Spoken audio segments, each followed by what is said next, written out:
Welcome to Storytime with Nanny. It's day 48, and we're going to start with a book that may take more than a day to read. We'll see.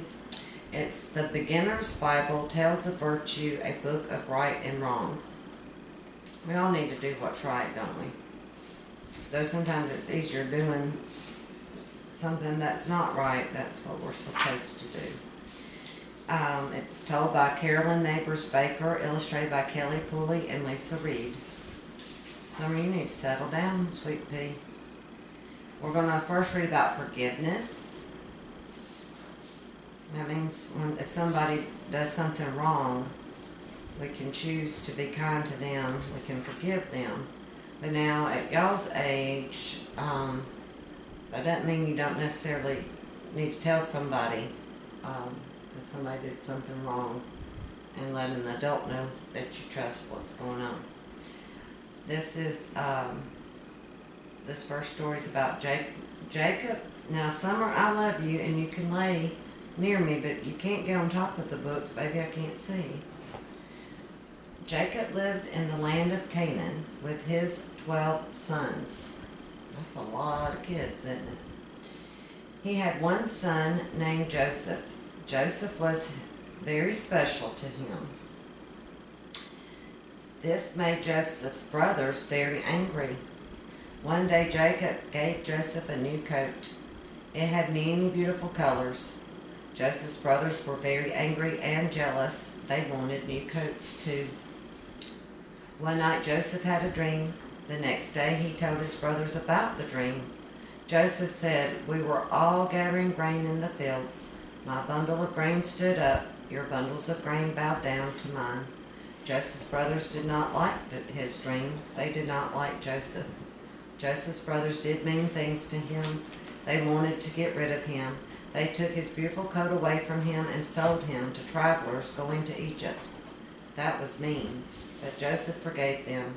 Joseph's brothers did not care about him, but God cared for Joseph. When Joseph came to Egypt, the people put him in jail. Then the king called him and said, "I had a strange dream. What does it mean?" Joseph said, "There is going to be a famine in the land." The king knew Joseph was wise. The king asked Joseph to help the people save food. When the famine came, Joseph's brothers did not have enough food. They said, "We must go to Egypt and buy food." When his brothers came, they did not know who Joseph was, but Joseph knew who they were. The brothers bowed down to Joseph and asked him for some food. Joseph said, "I will sell you some food." Then the brothers went back home. Joseph missed his brothers. When they needed more food, they came back to Egypt. Joseph said to them, "You don't have to worry about food anymore. I am your brother. I will help you. God wanted me to come to Egypt and be a leader. He has been kind to me. Now I want to be kind to you." Could you do what Joseph did? If your brother or sister did mean things to you, could you be kind to them? That is what Joseph did. That is forgiveness. Loyalty means to stay with someone in the fun times and in the sad times. Loyalty means that we will never leave our friends when they need us. A long time ago, Ruth lived with Naomi in the land of Moab. Ruth was married to one of Naomi's sons. Then a sad thing happened. Naomi's husband died. Soon Ruth's husband died too. Ruth and Naomi were all alone. What would they do? Naomi wanted to go back to Bethlehem where she grew up. She tried to get Ruth to stay in Moab. Naomi said, "Ruth, stay in Moab. You can marry again. You can have a new husband and a home." Ruth did not want to stay in Moab without Naomi. She wanted to go with Naomi. Ruth said, "I don't ever want to leave you. I want to stay with you forever." Ruth loved Naomi very much, so Ruth and Naomi walked to Bethlehem together.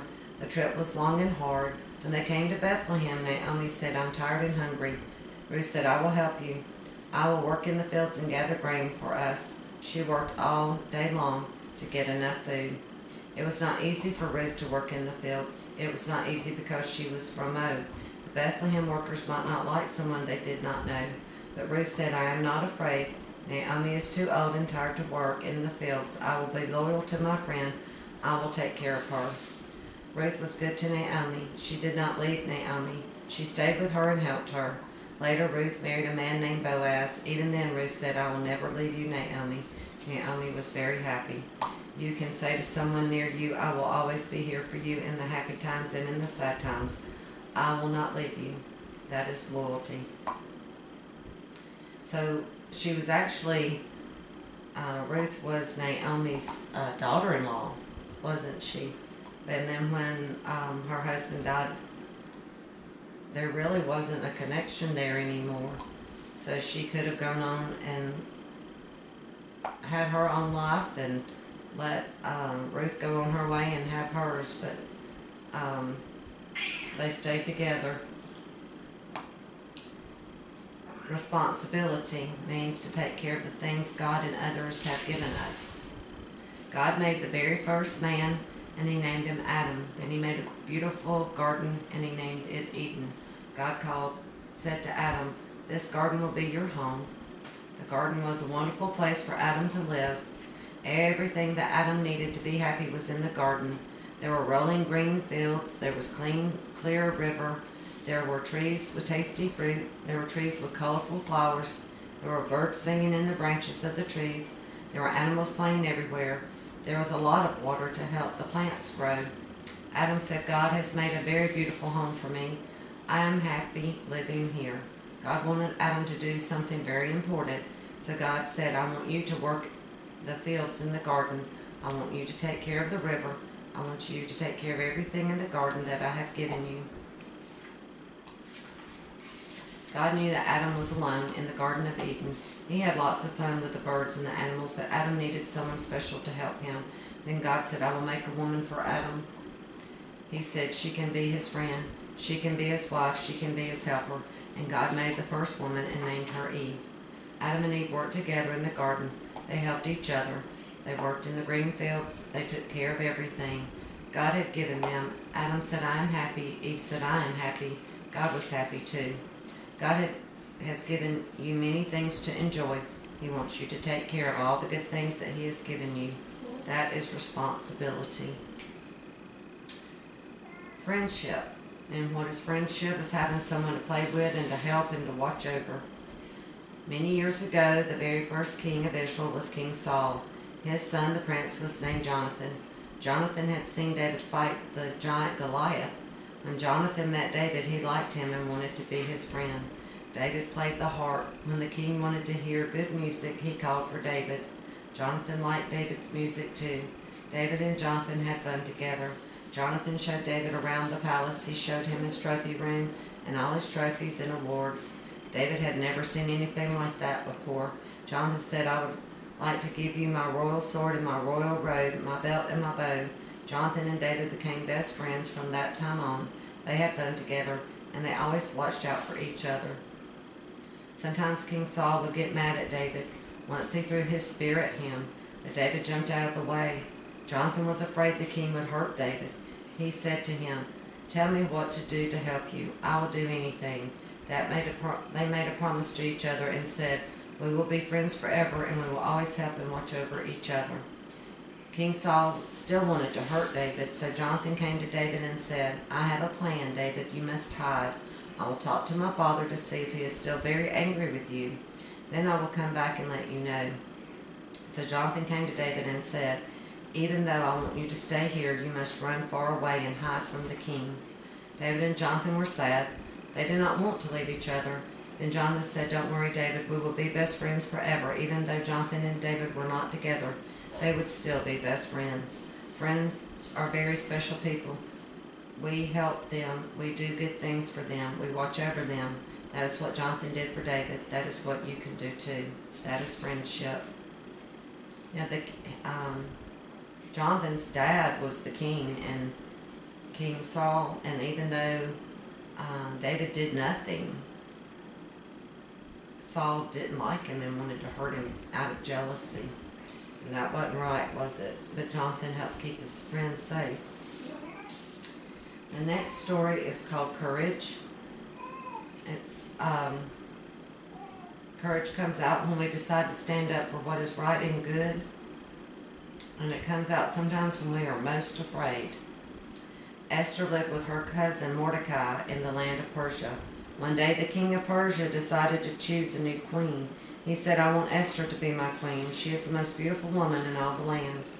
Now there was a man named Haman who did bad things. Haman said to everyone, "You must kneel down to me because I am more important than you." Mordecai said, "I will not kneel down for Haman. I will only kneel down for God." This made Haman very, very mad. Haman wanted to hurt Mordecai and all of Mordecai's people, so Haman made a plan. He decided to trick the king. Haman told the king that Mordecai and his people were bad. Haman said to the king, "If you will make a law to hurt Mordecai and all of his people, I will give you a lot of money." Now the king liked money, so he said, "Yes, I will do this." They had a feast. Haman was happy. But when Mordecai heard of the new law, he cried. All of Mordecai's people were afraid. The people did not know what to do. Mordecai said, "I can help. I will tell my cousin, Queen Esther, to talk to the king. She can ask him not to hurt my people." At first, Esther was very afraid. She thought, "I cannot go to the king unless he calls for me. I might lose my life." What would Esther do? Would she have courage? Esther made her choice. She said, "I want to help my people. I am willing to go to the king." Because, yes, back then it was a law. If you walked before the king before he called for you, you could be put to death. So she really did face that as a possibility. But she decided that all her people's life and doing the right thing by only bowing down before God was the right thing. So she was willing to risk that herself for everyone's good. When Esther went to the king, he was happy to see her.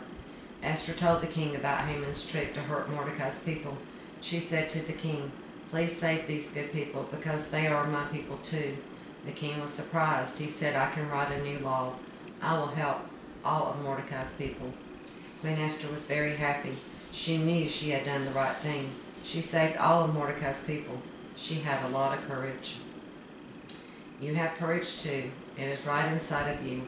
When someone wants to hurt your friend, you can say, "No, I will not let you. I will help my friend." That is courage.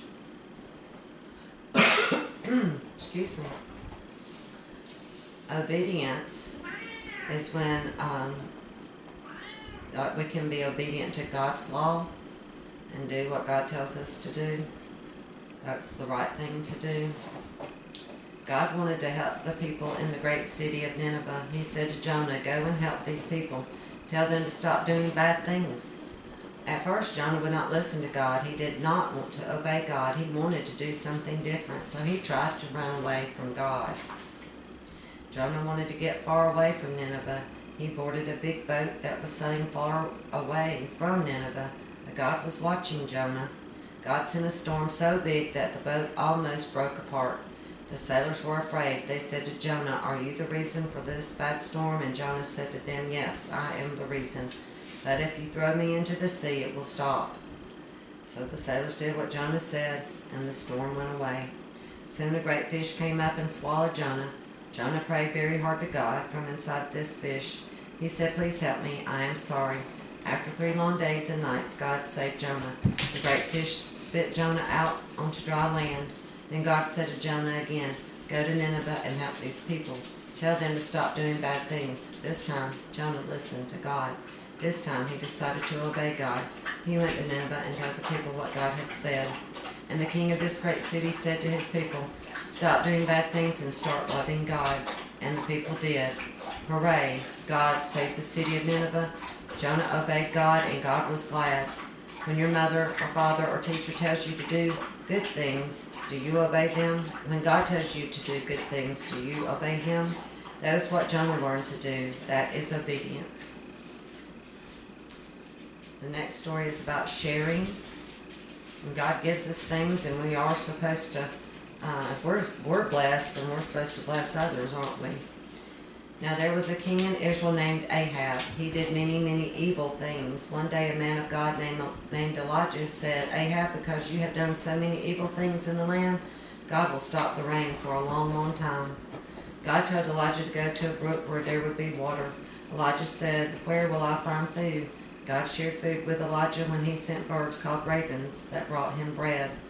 Soon the brook dried up because there was no rain. Elijah said, "Where will I find water?" And God said to Elijah, "I want you to go and stay in a small village. There is a woman who lives there who will help you." So Elijah went to this village. He said to the woman, "I am thirsty. Please give me a little water." Elijah was also hungry, so he said to the woman, "Please give me a piece of bread too."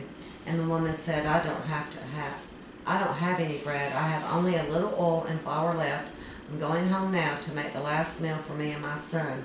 She knew she didn't have enough for Elijah. Elijah said to the woman, "Don't be afraid. Go home and make a small loaf of bread for you and your son and for me. God has told me that your oil and your flour will not run out." So the woman said, "I will do what you have told me to do." And she shared all that she had with Elijah. She said, "I don't want to keep good things just to myself." She was happy to share all that she had with Elijah. Elijah knew God would share good things with her, and God did. The woman did not run out of oil and flour. There was enough food for her and her son and Elijah. The woman was glad she had shared with Elijah. You can share too when we happily give what we have to others. That is sharing. God shares with us, and He is happy when we share with others. And the next story is patience. And what is patience? It is waiting for God to give us the things we need at just the right time. Many years ago, there was a woman who lived in Judah. Her name was Hannah. She didn't have any children. More than anything in all the world, Hannah wanted to have a son. Every day, Hannah prayed to God. She said, "I am very sad because I don't have a son. Please give me a son." She waited and waited and waited. Another woman laughed at Hannah because she had a son and Hannah did not. Hannah cried and cried and cried. She was very sad.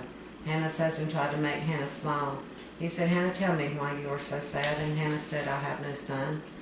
Then one day Hannah said, "I will talk to God. I will make a promise to Him." She said, "Please give me a son, and if you give me a son, I will let him serve you all of his life."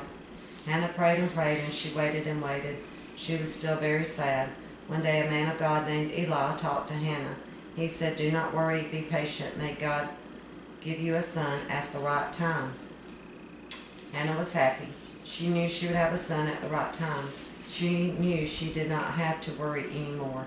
There were no more tears in her eyes. She was not sad anymore. Hannah said, "I waited on God and He gave me a son at just the right time. I am very thankful to God." Even when we have to wait, we can still trust God. If you are patient, God will give you what you need at just the right time. It was hard for Hannah to wait on what she wanted God to give her. Hannah was happy that she learned to be patient. You can learn to be patient too. Work is what God or others give us to do. When we do our special work, we learn, we grow, and we are happy. God gives us all special things that we're supposed to do, and then our parents may give us things that we need. That's when we get older. But here, when we're younger, we can learn how to do things to help parents around the house, like keeping our room clean or toys picked up or things like that. Helping maybe bring groceries in or something, or taking care of the pets or something like that. And that helps us learn and grow so that when we get older, we can build on top of that and learn how to do even more things. There once was a good man named Noah. Noah lived a long, long time ago. He lived at a time when people began to do many bad things. God was very sad because of this, and He wanted to start all over. So God said, "I must find a good man who will do special work for me." And God found Noah. God said to Noah, "I am going to send a great flood that will cover all the earth. I will wash away all of the bad things on the earth and make it new again." Then God said, "I have special work for you. I want you to build a very large boat called an ark, and I will tell you just how to build it. I will tell you how wide and how high it needs to be, and I will tell you what kind of wood to use. Building the ark will take a very long time and a lot of hard work. Will you do this for me, Noah?" And Noah said yes. Noah worked every day on the ark. He worked for many years. His sons helped him. Sometimes it was easy, sometimes it was hard, sometimes it was fun, sometimes it was boring. But they knew they were doing God's special work. Noah did everything God told him to do. He was happy because his work made his family strong. Then God said to Noah, "I have some more work for you to do. I want you to take every kind of animal into the ark. Take food for the animals and for you. and take your wife and your whole family too." Noah did everything that God told him to do. Then God closed the door to protect them from the storm. Noah was happy to do God's special work because God kept him and his family safe and warm inside the ark. Noah lived on the ark a very long time. After the flood was over, God brought Noah and his family and all the animals to a brand new land. Noah was happy. Noah thanked God for choosing him to do this special work. God took care of Noah and his family. God was happy that Noah did his special work. God put a rainbow in the sky and promised never to flood the whole earth again. God has special work for us to do. When we do our special work, we can be happy too. Honesty means to tell the truth. To ourselves and to others, God tells the truth. He is honest. God wants us to tell the truth too. Daniel lived a long time ago in the land of Babylon. He was very handsome. He was very smart. He was also very healthy. So the king said, "I want Daniel to work in my palace." Daniel went to live in the king's palace. The king wanted Daniel to eat the food that he had, but the food was not healthy. It was too rich. It was not good for Daniel to eat the king's food. Daniel said, "I cannot eat the king's food. It will make me feel bad. I want to eat what is healthy for me." It was hard, but Daniel was honest. He was even honest with the king. Later the king had a dream. He said to the wise men, "Tell me what my dream means." And they said to the king, "We cannot do what you ask." And the king was very angry. He wanted to hurt all of the wise men in the kingdom. The king said, "If you cannot tell me what my dream means, then you are not wise men." Now Daniel heard about what the king said. He prayed in the night that God would tell him the king's dream, what it meant, and God did. Then the king asked Daniel, "Can you explain my dream?" Daniel could have said, "I am very wise. I know what your dream means," but he did not. He said, "God has explained your dream to me." Daniel was honest. He told the king the truth. The king was happy. Some of the wise men in the kingdom were jealous of Daniel because he was so honest. They did not find anything wrong. They could not find anything wrong with him. Daniel had never broken the law. So they thought of a plan to trap Daniel. They said to the king, "Make a law that people can only pray to you.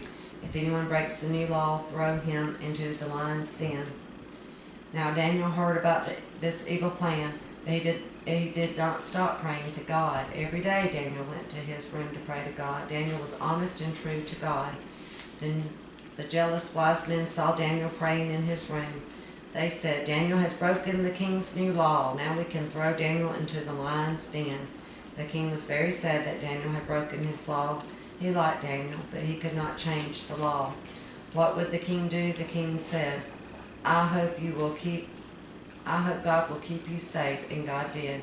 He sent an angel to close the lion's mouth and to watch over Daniel. Daniel was saved. The king was happy. Daniel was glad that he had prayed to God. Daniel was glad that he had been honest. Daniel wanted to be honest because he loved God. When you are honest, this makes God happy. God took care of Daniel. God will take care of you. We weren't able to actually finish that and have a little more time left over. This is all I could find. I told you I was going to have to look up The Lively Little Rabbit. All I could find, if I'm staying in the time zone of the rest of these books that my mom had given me, unless they were mine, they were all around this time of around 1943. And it just said Arian, Ariane. That was it. I thought, surely this person has a other name. That's either a first name, last name. Gustav Timbren, that we've also was also listed, and I assume that was the illustrator because he did other illustrations. He did some of the first books that we read and went through at the very beginning of Storytime with Nanny. So I'm assuming he was the illustrator. I do think this was a little golden book. I think they did revise it in 1973, but I found all this out, but I still couldn't find anything but the first name of Arian for the author's name. But it's The Lively Little Rabbit. Way back in the woods lived a lively little rabbit. He was just a plain little rabbit. He had 2 long ears and a little pink nose that wiggled up and down and a fluffy cotton tail. This lively little rabbit had nothing to do all day long but nibble leaves and roots and play with his brothers and sisters. Most of the day they would slide down a big hill, and the lively little rabbit was always in front, the first one to reach the bottom. All the little rabbits would have had a wonderful time except for the weasel who lived in a hole in the forest. That old weasel was mean and grumpy and always pushing his sharp nose into everything. Besides, he was always ready to eat little rabbits for breakfast. So the lively little rabbit who didn't want to be eaten for breakfast was very careful to keep out of the weasel's way. So were his brothers and sisters whenever they saw the mean old weasel coming. They jumped quickly into their hole and stayed there until it was safe to come out again, and the lively little rabbit was always the first one down the hole. The weasel was a very cunning weasel too. One day when the lively little rabbit was alone in his hole, the weasel wriggled down into the back door. For a minute the lively little rabbit thought he was going to be eaten for breakfast, but he was smart and quick as a flash. He jumped out of the front door and began to run as fast as he could. He was so scared that he ran and ran until he came to the end of the forest. Never had he seen such a place as this before. There were big hills and roads going up and down and wide fields and a pretty brook and a little village with smoke coming out of chimneys. It was wonderful. But the lively little rabbit was not much interested in the hills or the fields or the brook or the little village. He just wanted his dinner. Oh my, he thought, I am so hungry. I wish I had 200,000 million great big mushrooms to eat right now. A red squirrel who lived with his family in a nearby tree heard this remark. It was in one glide and 2 jumps, three hops, he reached a garden and came back with a bunch of delicious golden carrots. Oh, thank you, Red Squirrel, said the lively little rabbit, very pleased. I love carrots. You are a friend indeed. After the rabbit had eaten all his carrots and decided that they tasted even better than 200,000 million mushrooms, he decided to spend the night with his new friend. At first he thought it was a funny idea to sleep way up in a tree, but the red squirrel pushed him and pulled and tugged and nudged him and shoved him, and finally they were both settled snug and peacefully high up in the tree under the stars. Sleeping high up keeps them safe, doesn't it? When the lively little rabbit woke up the next morning, he scrambled down from the tree, turned a couple of somersaults in the wet grass, and said goodbye to the red squirrel. He was going to look around and try to find his brothers and sisters. All day long he hopped through the woods, but he could not remember the way home. So he had to come back in the evening to the squirrel's tree, very tired and quite unhappy. The next day the red squirrel, who was full of wise ideas, took the lively little rabbit to his friend the owl. This owl was an old owl who had lived in the woods for a long, long time, and he knew his way through the forest better than anyone else. The lively little rabbit told him of his troubles. Oh, Mr. Owl, he said, I miss my brothers and my sisters so much. I wish you would help me to find my way back to them. The owl had a kind heart, and he felt sorry for the little rabbit. It is my opinion, he said, that I know the place where you live. I shall go and take a look. But, like practically all owls, he did not like to travel in the daytime, so he waited until it got dark, then opened his wings and flew away. Good luck, cried the lively little rabbit and the little red squirrel. Good luck, and please hurry back. In no time at all, the owl had found the rabbit's home. Down he swooped and told the news to all the little rabbits. What a happy surprise it was for them to find out that their brother was still alive and well. Please go and get him, they said to the owl. Please, please. Certainly, said the owl, flying away. I'll find him and I'll be right back. The little rabbit didn't have to wait long. Here they come. Here they come, they all cried at once, and sure enough, there came the owl flying close to the ground to show the way to the lively little rabbit, who was hopping along just as fast as he could go. The red squirrel was hopping along too. He had come for a visit. Hello, and what's the news? Said the lively little rabbit. Oh dear, cried the little rabbits. The mean old weasel is after us again. This made the lively little rabbit very sad. Something must be done, he said. What? Said the other little rabbits. I think I know, said the wise squirrel. We must give that weasel a terrible, terrible scare." And he told all the little rabbits his plan. It was a wonderful idea. They were going to build a make-believe dragon out of leaves and twigs. They would all crawl inside to make it go, and the little rabbit was to pretend to be the head. Early next morning they set to work, and the wise squirrel fixed the little rabbit up to make him look very fierce indeed. Soon the dragon was all ready, and the squirrel and the rabbits looked at their work with pride. It was so very funny, especially when the owl, who was hidden inside with the rabbits, flapped his wings and shouted, "Ooh, ooh!" What a wonderful dragon it was. Meanwhile, the mean old weasel was waking up for the day. He stretched and he yawned and he growled, and he said to himself, now what about breakfast?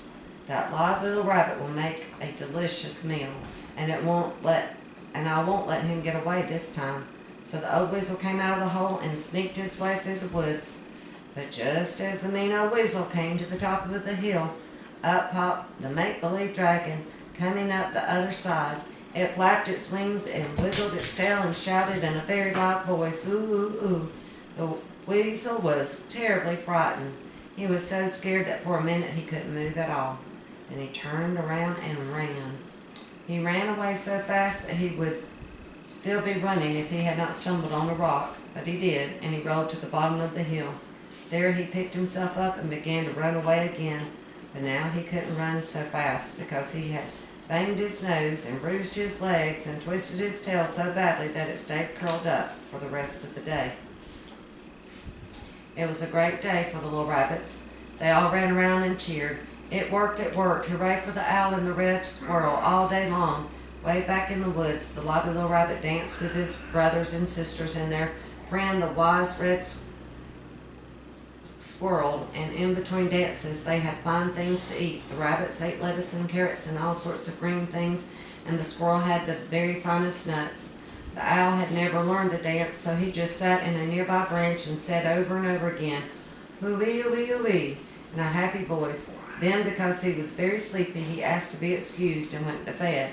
The very next day, the mean old weasel, who was still full of bumps and bruises, moved far away from the woods. Never again has he ever tried to eat a little rabbit for breakfast. Well, that had a happy ending, didn't it? We might have gone over just a wee little bit, but that's all right. But thank you for tuning in to Storytime with Nanny. And yes, Summer's got plenty to say too. I hope you have a great, blessed day, and hope to see you next time.